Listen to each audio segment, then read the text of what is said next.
예, 이제부터는 저희가 준비한 1위 얘기를 좀 해보겠습니다. 제보자 얘기입니다.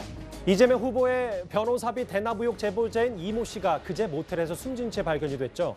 정확한 사인을 밝히기 위해 부검을 했고 그 결과가 오늘 오전에 나왔습니다.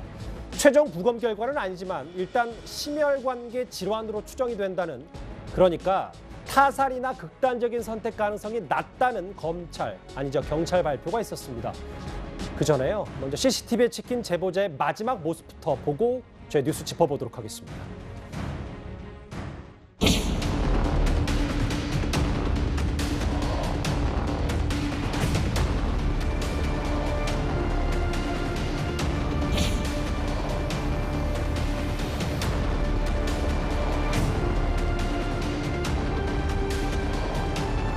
여러 가지 억측 보도들이 난무하고 있어서 생활고로 인한 이런 뉘앙스의 보도들이 나오고 있는데 가짜 뉴스고요. 어쨌든 망인에 대해서 안타깝게 생각하고 명복을 빕니다.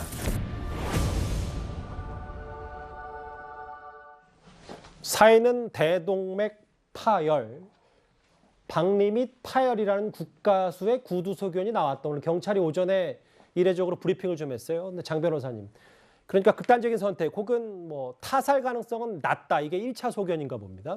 네, 그렇습니다. 국가수에서 아직 최종 소견이 나온 것은 아니지만 지금 현재로 봤을 때는 뭐 국민의힘 쪽에서 주장했던 뭐 간접살인이라든지 뭐 이런 상황은 전혀 없는 것으로 지금 보입니다. 일단은요.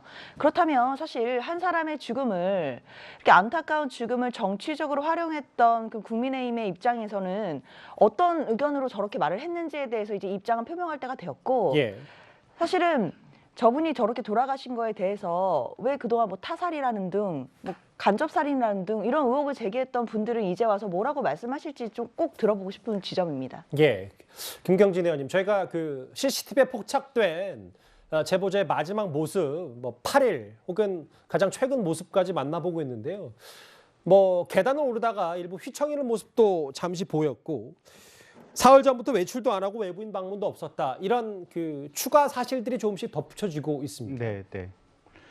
그러니까 일단 뭐 경찰에서 하고 있는 부검의 최종 결과까지 보면 되겠죠. 아직은 뭐 독극물이라든지 이화학적 검사 부분은 보통 한 일주일에서 열흘 정도 더 지나야 최종 결과가 나오니까. 예. 통상적으로 보면 타살 가능성은 아마 오늘 경찰의 잠정 발표처럼 그렇게 높지는 않을 것이다. 예. 이렇게 보고 있는데, 이제 문제는 유가족들이 이렇게 얘기를 하고 있지 않습니까? 민주당 쪽에서 여러 루트로 협박이 들어와서 많은 스트레스에 시달렸다. 그렇다고 한다면 그게 어떻게 되는지, 누가 전화를 했는지, 또 어떤 사람이 얘기를 했는지. 예. 근데 보통은 알고 있는 중간에 가까운 사람이 이 지인들을 통해서 그런 내용들이 전달돼서 오거든요. 그래서 그런 부분을 추가로 확인해야 될 필요성이 조금 있지 않나 싶은 생각이 들고요. 예. 또 한 가지 가장 결정적인 것은, 이게 사실은 이 사건의 핵심은 이게 변호사비 대납이 있었느냐 없었느냐 이 부분 아니겠습니까? 예. 근데 이 부분과 관련해서 검찰이 수사를 전혀 안 한 거 아닙니까?